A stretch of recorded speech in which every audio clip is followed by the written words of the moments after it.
Hello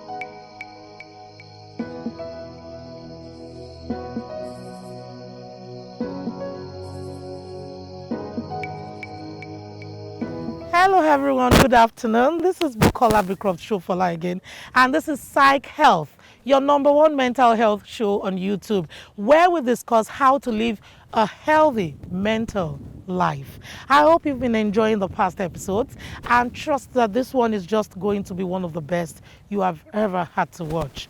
Today we'll be discussing a very sensitive topic. How does the suicide mind work? So understanding the suicide mind. Suicide is the 14th leading cause of all death and accounts for 1.5% of all deaths worldwide. That is to tell you that we're dealing with a very serious issue here.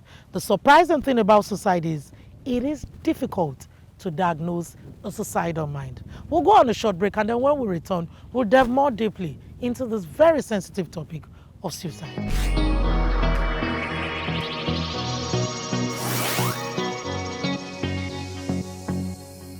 Welcome back to Psych Health once again. It's a sunny day in Lagos State, Nigeria, and we're talking about understanding the suicidal mind. Though we cannot pin a particular reason of why people commit suicide, we can't pin the reason why people commit suicide on a particular thing, but we know that the reason for suicide is psychological and not physical. For example, you might know somebody, probably a particular Tunde, who has a heart disease. If Tunde decides to commit suicide, it is not because of the pain of the heart disease. It will be because of the feeling of hopelessness, frustration, anger, sadness from the position Tunde feels he finds himself. I'm sure we understand that. There are 4 psychological factors that are associated with the risk of committing suicide. We have the social factors, we have the cognitive factors, we have the personality differences, then we have the negative event factors.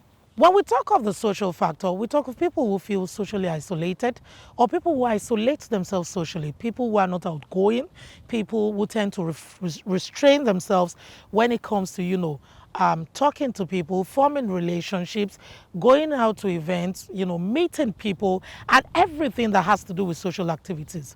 For the cognitive aspect, we're talking of problem-solving skills, goal setting. People will probably just suppress their thinking. People will tend to pull down what they're thinking, suppress it, instead of speaking out loud. Then we have the personality factors and differences. We have some people believe, for example, for those of us who know about the big 5, the extrovertism, there are people who believe that if you're low on extrovertism, you are more likely prone to committing suicide. And they believe that if you're high on neuroticism, you're more likely to commit suicide. Let me also use Tim LaHaye's theory also. We have the extroverts, we have the introverts. There are people who believe that most extroverts are not likely to commit suicide and most introverts are likely to commit suicide. That is that for that. Then the last one, the negative event factor, which is, very common. Maybe the loss of someone, a very sad event, critical event, sad critical event that must have happened or that someone must have experienced when they were, children or during childhood. And we have probably, sickness, terminal diseases or illness. Those are negative factors that can act as a risk factors in suicide. Let's go on another short break. When I come back, then we'll talk about how we can be of help. Things that we can do to help reduce the rate of suicide. Because trust me, it is our responsibility, everyone in the society, to watch out and be our brother's keeper, to reduce the suicidal rate in our society today. We'll be right back.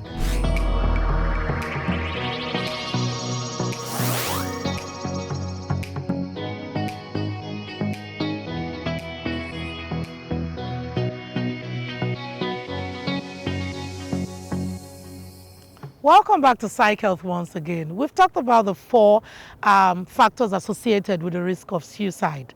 Now, I'm sure you can relate with some of these factors. Let's start again with the social factor. Let's give few examples. I talked about social isolation. Do you have somebody around you who is always isolated? Someone who is always into themselves? They would never come out. They're the ones who, if you have any occasion in the office, always into themselves, never come out to meet people. Always, when they get home, they are also always alone. No family, no friends, no social life. Now, that's a red light for suicide. You know why? The issue is this. When such a person experiences unpleasant events or situation, it becomes a problem to speak out to people. That isolation becomes their comfort zone. And by the turn of events, very soon, they feel like, look, it's really not worth it. I'm alone in this world. And then you have the click. Let's talk about the personality differences. I would want to thrive and move towards the angle or towards people who believe that most people who are into themselves more think of committing suicide. And that is why I always advise people, yes, we have different personalities. We can't all be outgoing. We can't all be gentle and quiet. But we can help one another. Quiet people can also be eventful. Quiet people can attend events. Quiet people can meet friends. Quiet people can make friends. Quiet people can also be social. Even, although rather, to the minimal, not as much as those who are not quiet can be. So when you know somebody who is extraordinarily gentle, quiet, always into themselves, please ensure that they have something doing. For example, we have people who are business analysts. Most people who do well as business analysts are quite analytical people. Gentle, precise, take their time in doing a lot of things. Scientists who create things, most of them will understand, are always in the lab trying to check one thing or the other. Now, getting busy, of course, I can tell you, reduces the probability of anyone trying to commit suicide. This is not to say that people who are extroverts or people who are always outgoing do not also think of committing suicide. Yes, it does happen, but really the risk is minimal. You know why?